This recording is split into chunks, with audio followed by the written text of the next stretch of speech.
વિજયાદશમીની વહેલી પરોઢે જ્યારે આખું જગત વહેલી સવારની મીઠી નીંદરમાં પોઢેલું હતું અને હદમાં રહેલા કાલ્પનિક સુખને જ સાચું સુખ માનીને કલ્પનાની દુનિયામાં સ્વૈર વિહાર કરી રહ્યું હતું, ત્યારે ચુનીલાલ અનહદના બોલાવાને ભીતર અર્પણ કરીને એની પ્રેરણાને પૂરા ભરોસા સાથે અનુસરી રહ્યા હતા.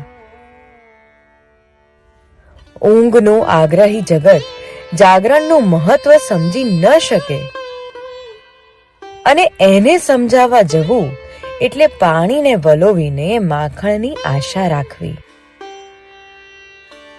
આ વાસ્તવિકતાને સમજતા ચુનીલાલે મૌન ભાવે પોતાની સમજણને અનુસરવામાં જ હિત ભાળ્યું. વહેલી પરોઢે જગતને ઊંઘતું મૂકીને દેહ મમત્વ ત્યાગ, નામ મમત્વ ત્યાગ, ગૃહ મમત્વ ત્યાગ, સ્વજન મમત્વ ત્યાગ, સંપત્તિ, સંબંધ, સત્તા, સ્ટેટસ મમત્વ ત્યાગ એમ સર્વ પ્રકારના મમત્વનો ત્યાગ કરીને મસ્તકને મુંડન કરાવીને અનહદના પ્રતિનિધિ સ્વરૂપ ધવલ વેશ ધારણ કરીને જાગરણ માટે જ શ્રમ કરવાના સંકલ્પપૂર્વક સ્વયં કરેમી ભંતે સામયમનો પાઠ ઉચ્ચરીને શ્રમણત્વ અંગીકાર કરીને વીરતાના પ્રતીક સ્વરૂપ શ્રી વીર વિજયજી મહારાજના ઉપાશ્રયના એક ખૂણામાં આસન જમાવીને અનહદ સાથે અનુસંધાન સાધતા સ્વાધ્યાયના મંડાણ કર્યા.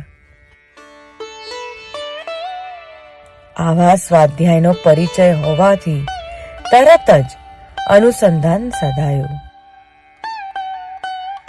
અને ચુનીલાલ દેશકાળને પેલે પાર રહેલી દેહાતીતતાને અનુભવવા લાગ્યો.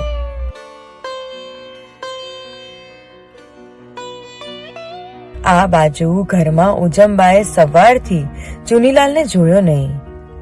આથી એમને ફાળ પડી. એમણે ચિંતાતુર અવાજે મનસુખભાઈને કહ્યું, ચુનીલાલ રોજ સવારે પગે લાગવા અવશ્ય આવે છે, પણ આજે સવારથી એને જોયો જ નથી. મને ચિંતા થાય છે. મનસુખભાઈ માના ભીતરને કરી શક્યા નહીં. આથી સહેજ અકળામણ સાથે કહ્યું, દેરાસર ગયો હશે, તને ચિંતા કરવાની ટેવ પડી ગઈ છે. હવે 23 વર્ષનો થયો, લગ્નને પણ 3 વર્ષ થઈ ગયા છે. તને એવું લાગે છે કે એને એની જવાબદારીનું ભાન નથી? ઉજમબાએ જવાબ આપ્યો, ના, એવું નથી, પણ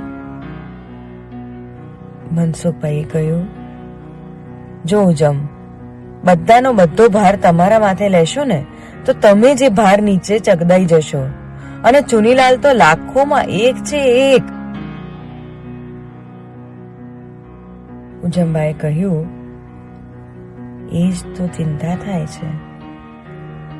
એટલામાં ત્યાં મોટા ભાઈ આવ્યા. એમણે માના મોં પર ચિંતા અને પિતાજીના મુખ પર થોડી અકળામણ જોઈને પૂછ્યું, અરે, સવાર સવારમાં આટલા ચિંતાતુર કેમ છો? ઉજમબાની ચિંતાને મોટાની લાગણી ગમી.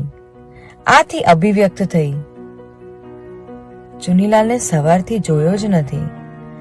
આમ તો સવારે ઉઠતા વેત જ પગે લાગવા આવતો હોય છે.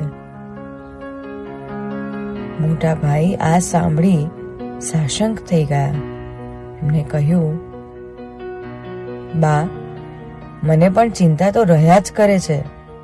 બપોરે એટલે જ દુકાને બોલાવી લઉં છું. મારી નજર સામે તો રહે. બા, તને ખબર છે એ લગ્ન પહેલા વહુને શું કહી આવેલો? ઉજમબાએ આશ્ચર્ય સાથે કહ્યું, ના. મનસુખભાઈએ પણ આશ્ચર્ય વ્યક્ત કરતા પૂછ્યું, શું કહી આવેલો? જવાબ આવતા ગુરુવારે.